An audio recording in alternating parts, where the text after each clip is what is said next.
Hola, buenos días todavía, buenos días, sí. Sí, buenos días. Mi nombre es Penélope, todo el mundo me dice Penny, soy psicóloga clínica, trabajo ya hace hartos años en temáticas de género y disidencias sexuales, comunidad LGBTI+. Para quienes no saben, LGBTI+, son las siglas para referirnos a lesbianas, gays, bisexuales, trans, personas intersex y otras. Disculpen que se me está metiendo el gato acá dentro del computador. Un segundo. Sal. ¿Qué sucede? Y lo siento. Y bueno, un poquito, yo hoy día vengo a contarles sobre eso mismo, sobre la comunidad LGBTI+, algunos conceptos básicos, y bueno, algunas nociones también que hay que tener en cuenta a la hora de trabajar con personas LGBTI+. Usualmente la gente dice, ¿por qué hay que hacer diferencia? ¿No? Que somos todos iguales, y en realidad sí y no. Debiésemos tener igualdad de derechos, pero las experiencias particulares con las que nos toca vivir en la vida son distintas y ameritan entonces de repente ciertos tratos o abordajes distintos. Y eso también es súper importante tenerlo en cuenta. Pero lo vamos a ir viendo durante la presentación y hay cualquier duda, pregunten. Si no sé, Meli, si están funcionando con las preguntas al final, por lo que vi, ¿no? O entre medio. Como tú prefieras, Penny. Sí que, yo creo que tal vez pueden detener la presentación y preguntar, o... Sí, ningún problema, yo no tengo ningún problema. Cuando Súper, sientan que algo no les queda claro, lo perfecto. conversamos. Hagámoslo lo más interactivo posible. ¿Tienes cómo A ver, compartir tu pantalla, Penny? creo que me tienen que dar... Ah, no, Está sí, aquí autorizado, sí. está. Estoy autorizada, perfecto. Entonces, bueno, yo también soy fundadora de un centro que se llama Espacio Seguro. Aquí está el logo. Es un centro multidisciplinario de atención a personas disidentes, LGBTI+, y mujeres que sufren violencia en razón del género. Ese es el foco. Esta presentación se llama Atención afirmativa a personas LGBTI+. Como ya les mencionaba, quiero hablar un poquito de los conceptos básicos. Y para partir, hablar sobre qué es la sexualidad. Mucho se habla de sexualidad y bueno, estamos con becados y becadas de urología y ginecología, ¿entendí? Ajá. Ya, Sí. entonces me imagino que el entendimiento que ustedes pueden tener también es bastante mayor al del común de la gente. Pero es súper importante entender que la sexualidad es parte integral de los seres humanos, de todas las personas, y no es solo hablar de genitalidad ni de conductas sexuales, sino que tiene que ver con muchos otros aspectos, desde los que nos encontramos con identidades, con aspectos desde los roles de género, el placer, la intimidad, la reproducción, la orientación sexual, entre otras cosas. Y está influida por un montón de aspectos, desde lo social, lo político, lo familiar, lo religioso, lo económico, lo psicológico, etcétera, etcétera. Esto es según la Organización Mundial de la Salud, desde ahí tomo esta referencia. Ahora, como yo les decía, la sexualidad es un aspecto integral de los seres humanos, es un aspecto identitario, y a mí me gusta explicarlo en este dibujito, porque está compuesto por varias dimensiones. Bien en amplio, hay 4 dimensiones: el sexo, la identidad de género, la expresión de género y la orientación sexual. Espérenme que aquí veo, ahí sí. Entonces vamos a ir explicando de a uno. El sexo, como ustedes bien deben entender, son todas las características biológicas de las personas, aquellas características con las que nacemos, ¿no es cierto? Entonces las categorías tradicionalmente reconocidas para esto son las de macho, hembra, pero también hay una tercera categoría y es la de intersexual. Yo no sé si han escuchado o han visto esa categoría en sus clases o en su especialización, pero es súper importante entender esta tercera categoría porque da cuenta, y bueno, la descripción, la definición de intersexualidad es la de diferencias corporales respecto de lo médico y socialmente determinado. ¿Qué quiere decir esto? Hay personas que no van a nacer con características absolutamente de macho o de hembra, sino que van a tener ciertas diferencias respecto de lo que se espera desde la medicina, sobre todo. Antiguamente se les conocía como hermafrodita, pero hoy día se entiende que las personas hermafroditas no existen, al menos casos registrados no hay, porque eso requeriría entonces que la persona tuviera ambos sistemas reproductores funcionales, ya fuera al tiempo o secuencialmente. Pero en el caso de las personas intersex, lo que tienen son estas diferencias corporales, ya sea en términos genitales, hormonales, de cromosomas, etc. Bueno, ustedes deben manejar mucho mejor esto en términos biológicos. ¿Por qué es importante hablar de las personas intersex? Porque hay un llamado desde las organizaciones internacionales a tener mucho ojo con las cirugías que se realizan en las personas intersex. Durante muchos años, y todavía he sabido de casos que siguen ocurriendo en Chile y en otros países de Latinoamérica y del mundo, que se realizan cirugías a personas intersex que recién nacen, muchas veces con fines cosméticos y no con una real necesidad de salud. Entonces es súper importante eso porque tiene que ver con los derechos humanos, sí, y es una cirugía que ojalá se pueda evitar, sobre todo cuando no hay un problema o una dificultad de salud asociada. Ya. ¿Puedo hacer un pequeño comentario aquí? Le llamamos trastorno en el desarrollo sexual, ¿cierto? Las siglas en inglés son DSD, Exacto, sí. La diferenciación sexual. Habitualmente lo ven los cirujanos infantiles, pero ocasionalmente vemos pacientes mayores que han tenido alguna cirugía, y el movimiento a que se refiere Penny es intentar evitar esta tendencia que había hasta hace algunos años a que si es niño o niña, entonces decidíamos, según sus cromosomas o según lo que decía el comité de ética, a este bebé lo vamos a hacer niña. Y resulta que, sin esperar cuál era su identidad de género posteriormente, cuando se equivocan, el resultado es catastrófico. Entonces, la idea es no sacarse el problema de encima cuando es bebé, sino que esperar que esa persona tenga derecho a expresarse, a consentir, a firmar el consentimiento, y en ese momento, si es que corresponde, modificar sus genitales. Hace unos años, sumándome a lo que dice Meli, hace unos años hubo un caso acá en Chile de una cirugía de una persona intersex que nació en un contexto bien precario, en una familia con muy pocos recursos económicos, y esta era como el cuarto bebé, el cuarto hijo, hija, hija que nacía en esta familia, y desde el consultorio dijeron que había que operar a este bebé. La mamá, sin entender mucho la situación, no quiso, porque algo no le hacía sentido, y no quiso llevarla a esta intervención quirúrgica, y llegaron de la OPD, de la Oficina de Protección de Derechos de la Infancia, a quitarle a todos sus hijos. Esto porque dijeron que su mamá estaba vulnerando los derechos de su guagua recién nacida. Por suerte hubo una jueza criteriosa que entendía en materias de género y diversidad, y lograron devolverle todos sus hijos e hijas a esta mamá. Pero hay mucho desconocimiento al respecto, entonces hay que tener harto ojo con eso. Ya. Ahora, ya sabemos qué es el sexo, entonces ahora cuando hablamos... ¿Alguien dijo algo? Sí, yo tengo una pregunta. ¿Sí? De curiosa, a las guaguas intersex, ¿cómo las inscriben en el registro civil? Eso es un gran tema. Es un gran tema porque no se ha regulado todavía. Hay ciertos lugares en donde se puede poner sexo indefinido, que tampoco cumple a cabalidad, ¿no es cierto?, con la identidad de una persona, porque no sabemos.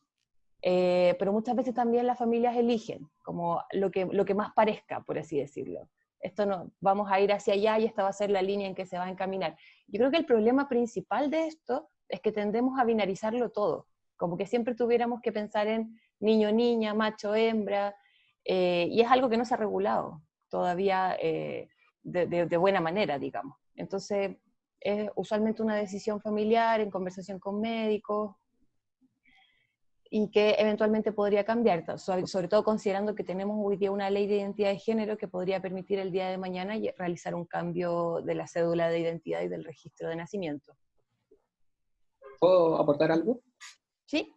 Hola, sí, soy Enrique Merino, becado de Gine. Solamente para contestarle a mi colega Molly, que nosotros cuando hacemos los comprobantes de parto, porque tenemos que hacer nosotros los comprobantes de parto, al menos por ejemplo en el Hospital Van Buren, el sistema está la opción de masculino, femenino, y también permite una I de indiferenciado en el caso de que quede la duda biológica Vale. de los genitales del recién nacido. Eso. Muchas gracias por la acotación.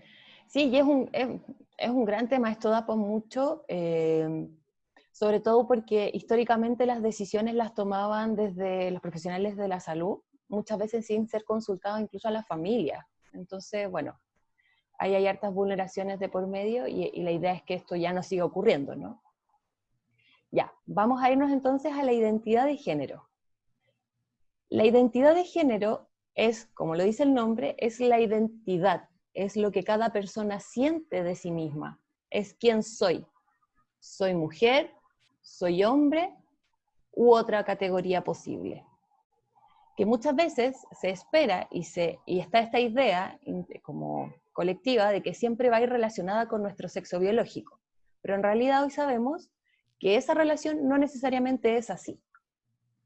Las categorías que ya les mencionaba pueden ser hombre, mujer, pero también hay categorías no binarias, en donde nos encontramos con genderqueer, personas a género, bigénero, demichica, demichico, género fluido, etc. ¿Qué quiere decir esto? Que hay muchas formas en las que podemos identificarnos que van más allá de solo ser hombre o mujer, y que no necesariamente está relacionado con nuestro sexo biológico. Cuando está relacionado según lo que se espera, es decir, si yo nací macho y me identifico como hombre, ahí hablamos de personas cisgénero, que está alineado según lo que se espera social y médicamente. Cuando eso no ocurre así, y yo nací macho, por ejemplo, pero me identifico como mujer, ahí ya empezamos a hablar de personas trans. No sé si van quedando claros, veo algunas caras ahí como... ¿Estamos? ¿Sí? ¿Bien? Vamos súper bien. Perfecto. La identidad de género no es algo que se elija, no es un capricho, es algo que se siente y que se empieza a descubrir conforme vamos creciendo. Y se puede descubrir muy tempranamente, solo que cuando somos más pequeños no tenemos el lenguaje muchas veces para poder expresarlo. Ya desde los 2 años y medio, 3 años, las personas pueden empezar a dar cuenta de alguna u otra manera respecto de su identidad de género sentida. Y esto es súper importante. Porque eso también va a requerir un montón de cambios y de abordajes, tanto desde la familia, los espacios sociales, como de los servicios de salud que van a ser quienes reciban a estas personas a la hora de ser atendidas. Y bueno, acá hablamos de binarios y hoy día también ya está mucho más puesto en la mesa los temas de no binarismo, porque no necesariamente las personas se van a identificar como hombre o mujer, sino que puede haber una, comillas, mezcla, puede haber personas que se identifiquen sin ningún género, como las personas a género, que se identifiquen con ambos al mismo tiempo, que fluyan entre ambos, que tengan más una identidad hacia un lado que hacia la otra, como las personas de mi chico y de mi chica, etc. Pero lo más importante es que esto se descubre, no se elige y no es un capricho, y no es algo que alguien pueda llegar a cambiar, ni que alguien pueda llegar a forzar en otra persona. Una consulta. ¿Sí? Y por ejemplo, cuando tengo una paciente que es no binaria, ¿Ya? ¿cómo sería, o sea, en vez de cis y trans, cómo sería la denominación? Ya, hay personas no binarias que se identifican también como trans, y hay otras personas que deciden salirse de lo trans e identificarse solamente como no binarias, pero usualmente caen en la categoría de trans, pero trans no binaria. ¿Se entiende? Sí, muchas gracias. De nada. Ya. Ahora nos vamos a la expresión de género. La expresión de género no necesariamente está relacionada con la identidad de género ni con el sexo. Esto tiene que ver con la forma que tenemos de movernos en el mundo, de expresar lo que sentimos y quiénes somos. Y yo puedo tener una expresión femenina e identificarme como hombre, o una expresión masculina e identificarme como hombre. Da lo mismo. Lo primero que vemos de una persona es la expresión de género, siempre. Es lo único que vemos, de hecho, de una persona. Y a partir de nuestra expresión de género, la gente va a asumir todo lo demás sobre nosotros. Si a mí alguien me ve muy masculina, con el pelo corto y con toda esta expresión masculina, probablemente la gente asuma en esta sociedad mi orientación sexual. quizás asuman que soy lesbiana. O si alguien ve a un hombre muy, muy, muy femenino, también probablemente asuma su orientación sexual. Si yo veo a una persona de espalda, con tacos, falda y pelo largo, probablemente voy a asumir que es mujer. Y quizás asuma también su sexo. El tema es que en realidad lo único que podemos saber es su expresión de género. No tenemos idea de cuál va a ser su identidad ni cuál va a ser su sexo. Y hay que tener mucho cuidado con eso, porque es lo único que vemos. Cuando llega un paciente, yo voy a ver su expresión de género. Y sin haberle preguntado nada, voy a poder asumir un montón de cosas en las que quizás me equivoque. Y eso por eso es tan delicado, porque hay que preguntar. Y lo vamos a ver después. Algunas de las categorías tradicionalmente reconocidas son femenino, masculino, andrógino, género fluido. La expresión de género es muy variable también dependiendo de la cultura y el momento histórico en el que nos encontremos. No es lo mismo entender lo femenino hoy día en Chile que hace 100 años atrás acá mismo en Chile. Lo que se considera femenino va cambiando y también tiene que ver con lo que yo considero femenino. Entonces, esto es súper importante porque, como les decía, es lo único que vemos y no podemos pararnos desde acá para asumir todo lo demás. Y usualmente también la expresión ha tendido a ser muy binaria, como todo lo demás. Entonces, naciste con vulva, voy a asumir que que te identificas como mujer, y voy a asumir que vas a ser femenina, te voy a poner aros, te voy a poner color rosado, te voy a comprar muñecas y te voy a enseñar todo lo que tengas que saber para ser una buena mujer. Y eso también es algo que hay que empezar a romper, porque estos binarismos son muy dañinos. Finalmente van limitando las posibilidades de identificación de las personas y las posibilidades y los potenciales que tenemos los seres humanos más allá de nuestro género. Ya, entonces, ahora recién voy a hablar de la orientación sexual. La orientación sexual es la atracción erótica y o romántica que sentimos por otras personas. Y ojo que hago el énfasis en erótica y o romántica, porque antiguamente se creía que era la atracción erótica y romántica, pero hay muchas personas, como las personas asexuales, demisexuales, arománticas, etcétera, que no van a tener necesariamente estas dos esferas, lo erótico y lo romántico, sino que puede ser que haya personas que no sientan esta atracción erótica, por ejemplo, las personas asexuales. Entonces voy a tener, no sé, si yo tengo una orientación hacia las mujeres, por ejemplo, pero soy una persona asexual, puedo hacer un proyecto de vida con una mujer, puedo unirme civilmente, formar una familia, ser feliz, pero sin este componente erótico necesariamente. Entonces, esta atracción erótica y o romántica también puede ser, es algo que se va descubriendo, no se elige, tampoco es un capricho, no es algo que alguien pueda generar en mí. ¿Por qué digo esto? Porque muchas veces la gente piensa que, entonces le voy a dar muñecas a mi niño y se va a volver gay. No, esto no funciona así, esto es algo que se descubre, que puede ir fluyendo y ser dinámico a través del tiempo también. Las categorías tradicionalmente reconocidas acá son las de lesbiana, gay, heterosexual, bisexual, pansexual. Y por otro lado están las personas asexuales que ya les mencionaba, demisexuales, etcétera, etcétera. Acá voy a hacer la distinción entre las personas bisexuales y pansexuales porque muchas veces se confunde. Las personas bisexuales tienen esta atracción erótica y o romántica hacia hombres y mujeres. Las personas pansexuales, la atracción está puesta en las personas, más allá de tu género, más allá de tu sexo, de tu identidad o de tu expresión de género. La atracción está puesta en por quién tú eres como persona. No quiere decir que haya promiscuidad, que es también alguno de los mitos que existen. Ya, acá, entonces, considerando todas estas dimensiones, no me voy a detener acá en honor al tiempo, pero las mezclas pueden ser infinitas, ¿ya? Y esto es súper importante.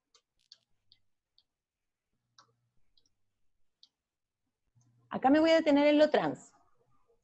Trans se entiende entonces como un término paraguas frecuentemente utilizado para describir las diferentes variantes de las identidades de género, cuyo denominador común es que el sexo asignado al nacer no concuerda con la identidad de género de la persona. Y aquí tenemos lo que hablábamos recién. Trans está lo binario, hombre trans, mujer trans, y lo no binario, todas esas categorías. Siempre referirnos a la persona por su identidad. A veces la gente dice, ya, pero le tengo que decir, es mujer si nació macho, pero se identifica como mujer. ¿Cómo le trato? lo importante siempre es la identidad de la persona. Desde ahí yo me voy a referir a esta persona. Y para eso lo más importante siempre es, cuando no sabemos, preguntar. Desde una curiosidad genuina, sin morbo, sin exponer a la persona, en la confidencialidad quizás del box de atención, pero es una de las preguntas claves que hay que hacer. ¿Cómo quieres ser llamada? ¿Cuál es tu nombre social? ¿Qué pronombres usas? Hay personas que van a elegir pronombres él, ella o ella incluso, y eso hay que respetarlo. Ya, nos vamos a ir entonces, ya que tenemos los conceptos básicos. Estos conceptos básicos no son para que de antemano sepamos cómo clasificar a las personas, sino que todo lo contrario, para que tengamos un abanico de posibilidades y que entendamos que cuando alguien viene y se presenta, todas estas son las posibilidades de categorías con las que se podría identificar. Todas estas u otras, incluso, o ninguna, que eso también es muy válido.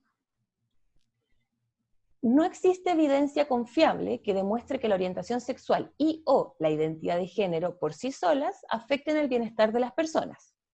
Pero sí es importante tener en cuenta que existen ciertas circunstancias sociales de vulneración que inevitablemente van a teñir las experiencias de esta población en particular. Es decir, hay muchas circunstancias sociales de mucha violencia con la que se enfrenta la comunidad LGBTI+, y obviamente eso tiñe algunas de las experiencias. Quiero detenerme aquí en el estrés de minoría. Yo no sé si ustedes han escuchado alguna vez de esto. El estrés de minoría tiene que ver con crónicos y altos niveles de estrés que sufren personas que pertenecen a grupos socialmente excluidos. Y estamos acá hablando de personas migrantes, de personas LGBTI+, incluso de mujeres, porque son estos grupos que han sufrido mucha exclusión, mucho prejuicio, mucho estigma durante toda su vida y en muchos espacios distintos, terminan internalizándolo, ¿ya? Y eso genera un estrés crónico y muy elevado que afecta y repercute en la salud mental y en la salud física de las personas que se enfrentan a este tipo de estrés. ¿Cuáles son algunas de las circunstancias sociales de las que les quiero hablar? Familias, colegios, servicios de salud, medios de comunicación, otras instituciones, falta y desconocimiento de protocolos, circulares y leyes, falta de redes, entre otras cosas.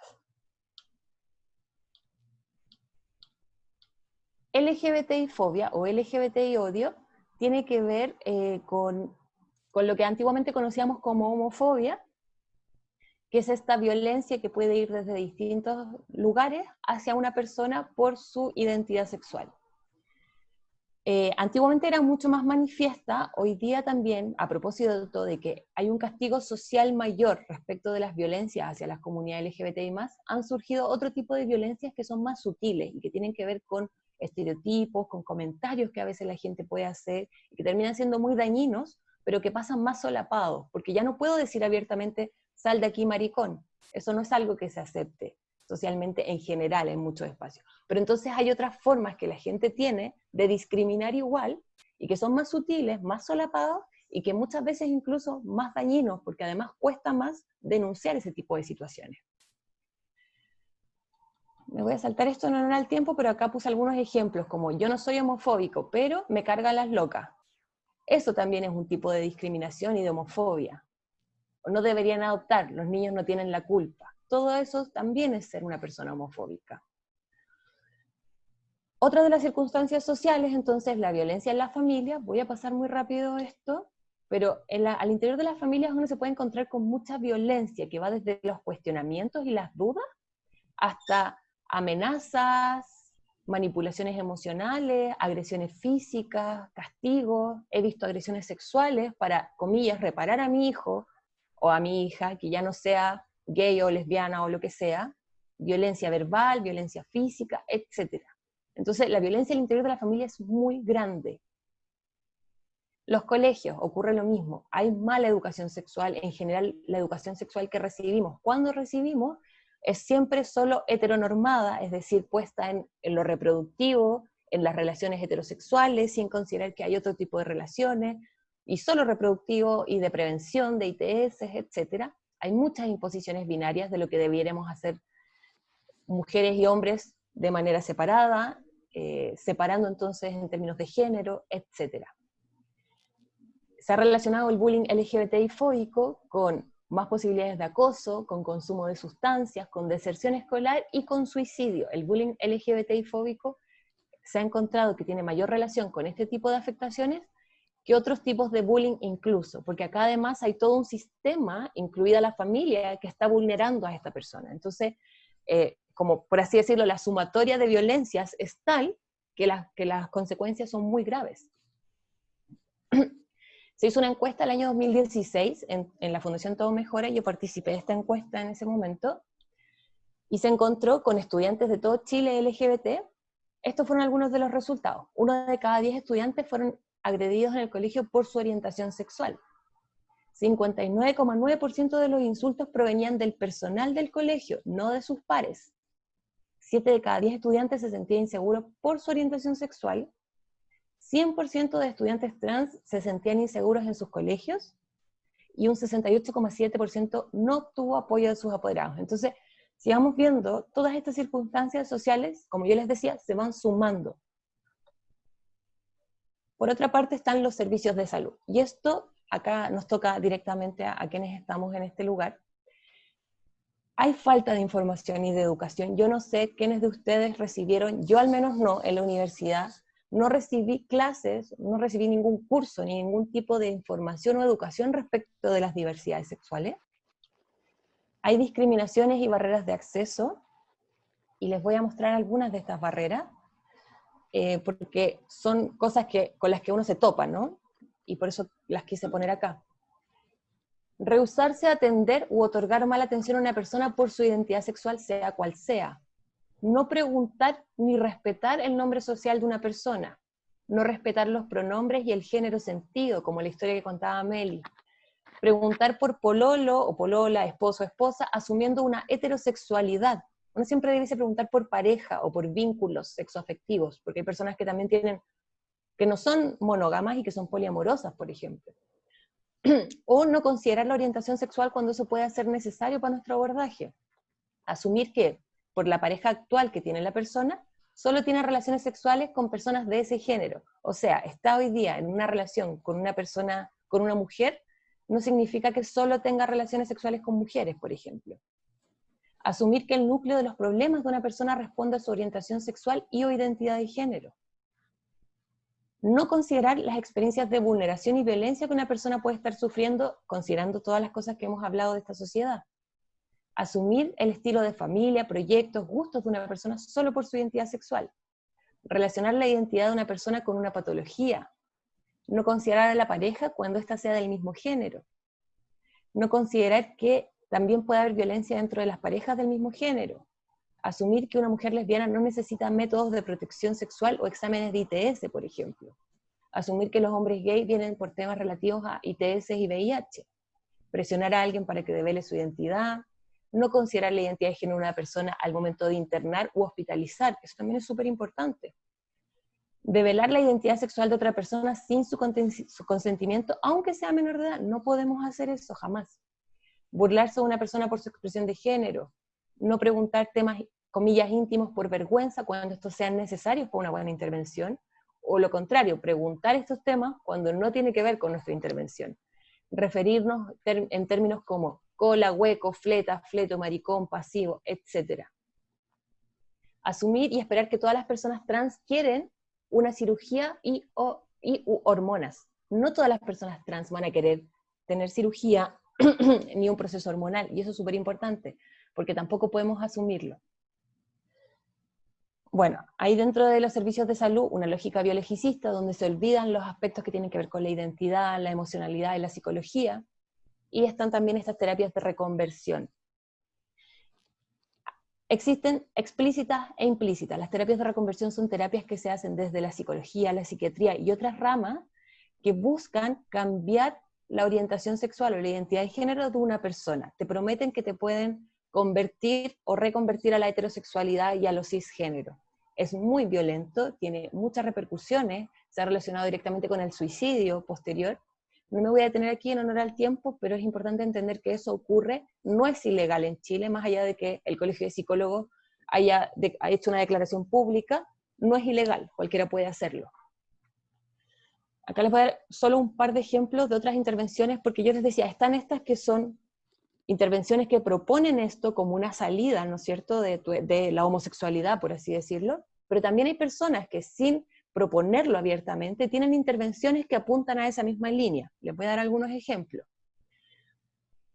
Que tu hijo tenga esas conductas es tu culpa. De ahora en adelante, cuando te maquilles y hagas cosas de mujer, enciérrate, que no te vea. Eso le dijo la psicóloga a la mamá de un paciente mío. Cada vez que quiera jugar con las muñecas, distráelo y sácalo a dar una vuelta en bici. Eso lo dijo una pastora. Cómprale pistolas de juguete, así se hará hombre. Psiquiatra. Entiende que eres mujer, te voy a tratar por Juana hasta que te acostumbres. Psiquiatra a hombre trans. ¿Cómo sabes que eres gay? Creo que necesitas acercarte a acostarte con una mujer antes de decidirlo. Psicóloga. Tú no eres lesbiana, eres bipolar. Psiquiatra a mujer lesbiana. No le tomes innecesariamente la temperatura rectal al bebé, le va a quedar gustando y en unos años vendrá lleno de plumas a saludarte. Pediatra. Estoy seguro que si me dan tiempo suficiente para conversar, le puedo sacar el antecedente de abuso a todos los homosexuales. Pediatra. Y así esto sigue. Soy ginecóloga para mujeres, mujeres de verdad. Tú tienes vagina, me da lo mismo como quieras ponerte. Eres mujer y te trato como mujer. ¿Se dan cuenta del nivel de violencia que puede existir a partir de nuestro rol como profesionales de la salud? Bueno, esto sigue y tengo muchos más, pero no da el tiempo, voy a avanzar. Otro espacio de vulneración son los medios de comunicación que están llenos de estereotipos, que desinforman y que faltan referentes. Si yo soy una niña trans, por ejemplo, y veo la tele, ¿cuál es a lo que yo puedo apuntar como adulta? ¿Puedo ser una profesional o una persona con una familia común y corriente, feliz, o voy a tener que llegar a ser alguno de estos estereotipos que me han impuesto desde los medios de comunicación? Y a mucha desinformación. Rápidamente, tenemos leyes, protocolos y circulares que muchas veces no se conocen. Yo he capacitado varias veces al MinSal y me he dado cuenta que no conoce las mismas circulares que han emitido desde el ministerio. Tenemos una ley Zamudio que es considerada una de las más malas en Latinoamérica. Hay una ley de identidad de género que no considera a personas menores de 14. No tenemos matrimonio igualitario.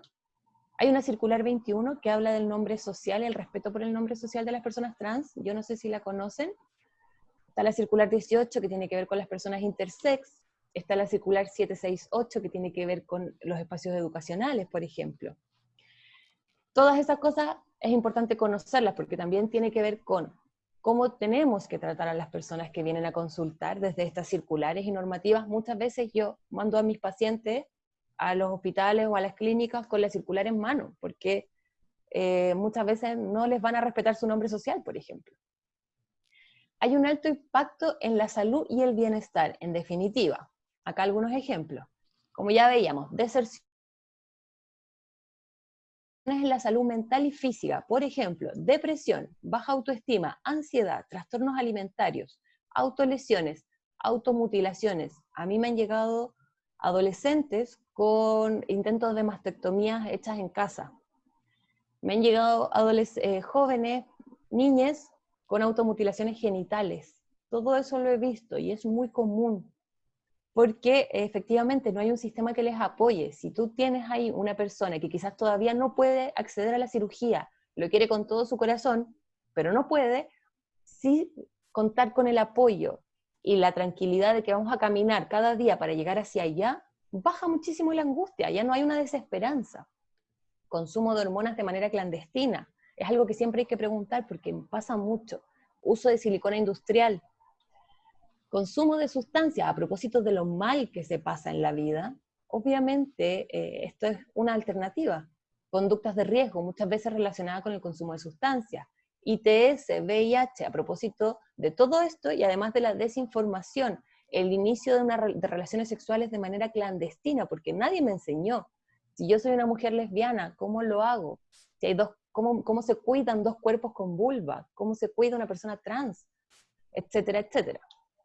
Y el suicidio, que este es un gran tema. La población LGBTI+ tiene tasas altísimas de suicidio y esto es algo que siempre hay que considerar.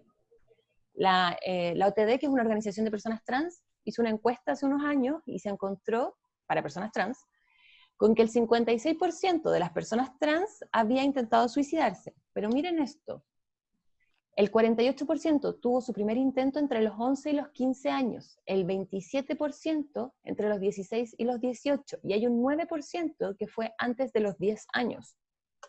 O sea, el 84% tuvo su primer intento de suicidio antes de los 18. Es muy grave.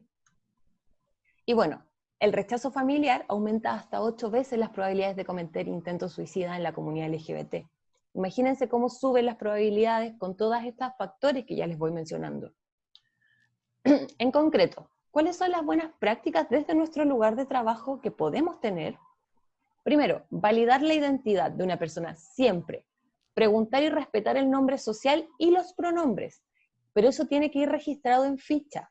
Eso no puede ser solo algo que yo hago por mi cuenta. Tiene que haber ese apartado en la ficha de atención. Dejar claro cuándo, dónde y con quién. A veces la persona te puede decir, mira, yo estoy recién en este proceso, solo tú por ahora, o solo cuando venga con mi hermano, pero si vengo con mi mamá no lo digas, no digas mi nombre social porque no sabe. Entonces también hay que tener eso claro, en el box de atención. Entonces, ¿cómo quieres que te vaya a buscar? No, todavía no. Bueno, entonces por el apellido, para no tratarte por tu nombre legal ni por tu nombre social, te tinca que te tratemos por tu apellido, perfecto. Resguardar la confianza. Si no sabes su nombre social, preguntar cómo quieres ser tratada de por mientras. No asumir o imponer una identidad, categoría o incluso estilos de vida de la persona. No imponer formas correctas de ser o llevar a cabo un proceso. No todas las personas quieren llevar a cabo los mismos procesos de tránsito, que es lo que les decía antes, en términos de cirugía, de intervenciones, etc. O de términos binarios. Yo quizás soy una mujer trans, pero no quiero verme todo lo femenina que se espera de mí, ¿no? No asumir la identidad sexual o de género de una persona es la razón de sus malestares o su motivo de consulta. Puede venir a consultar por un montón de otras cosas, pero tampoco olvidemos que sus experiencias sí pueden estar teñidas por toda la violencia que ha vivido. No generalizar a todas las personas gay o todas las personas trans, etc. Reconocer las diferencias respecto del momento y el ciclo vital en que se encuentra cada persona, porque va a tener particularidades distintas. No es lo mismo una persona de 5, de 10, de 20 años o de 60. Finalmente, es muy importante manifestar nuestra postura afirmativa, tanto explícita como implícitamente.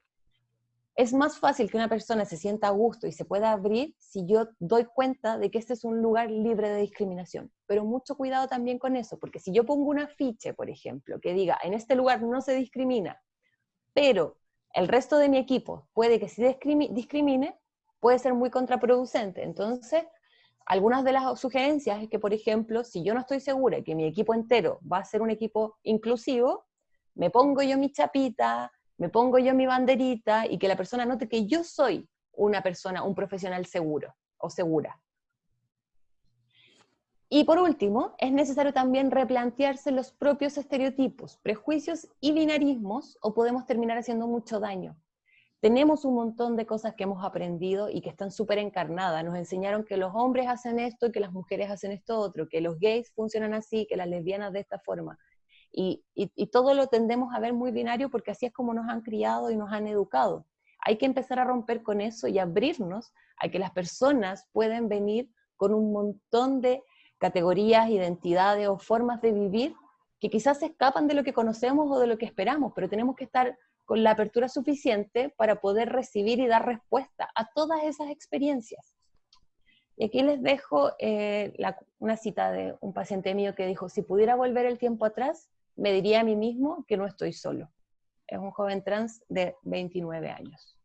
Muchas gracias. Creo que corrí. Súper, Pero Penny, alcancé. increíble para poder alcanzar el tiempo. Abro el micrófono, chicos y chicas, los que quieran comentar o preguntar, siéntanse por favor en Sí, libertad. yo lo hice súper rápido, disculpen que haya ido tan acelerada, pero quería alcanzar a decir todo en el tiempo que teníamos. Muy bien, Penny, súper. Yo tengo una pregunta. Sí. Ajá. Hola, yo soy Tamara, becada de Gine de la UB. Hola, Tama.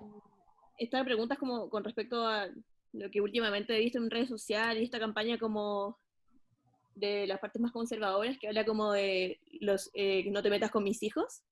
Ajá. ¿Ya? Sí.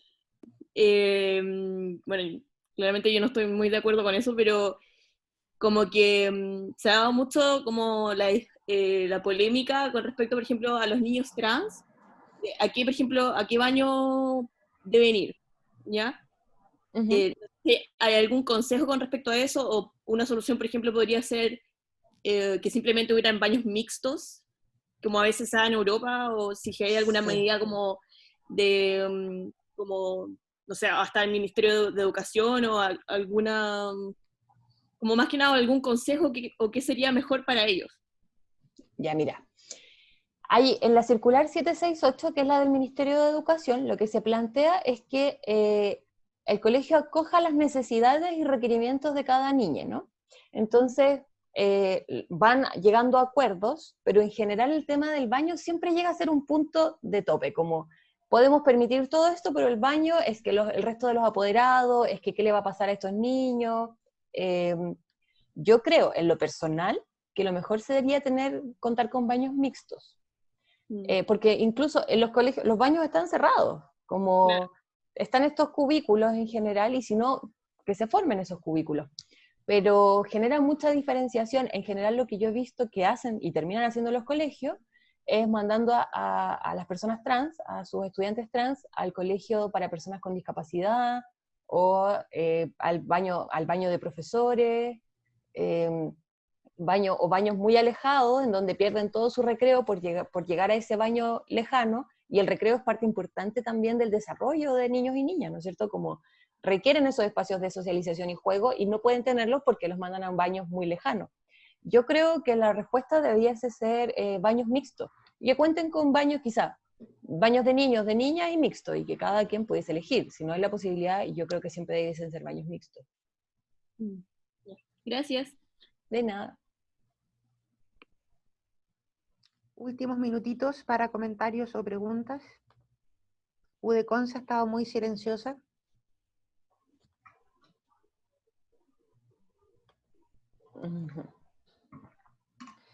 Bien, Penny, no sé si te quedas a la siguiente o tienes otras cosas que hacer, querida, pero te agradezco un montón tu No. participación. Gracias por darte el tiempo de compartir esto con nosotros. Yo creo que la información es la vacuna hacia la discriminación, y uno en general discrimina lo que no conoce o lo que le teme. Entonces, entender un poco las disidencias permiten empatizar con ellas y incluirlas y acogerlas y tratarlas de la manera lo más humanitaria posible, como cualquier otra persona. Te agradezco un montón tu conferencia. Gracias, Meli. Yo estoy de acuerdo contigo. Creo que el tema aquí, en general, salvo algunos casos, radica en la falta de información que hemos recibido y no en una mala intención. Entonces, creo que es súper importante desde ahí el poder nutrirnos de todo lo que tenga que ver con esto. Así que gracias a todos por la escucha. Y Gracias, cualquier cosa, Penny. ahí Estamos me en contacto, escriben. seguro. Un Gracias, abrazo, querida. cuídate, chao. Chao, chao. Bien, y entrando, ese no es, la última conferencia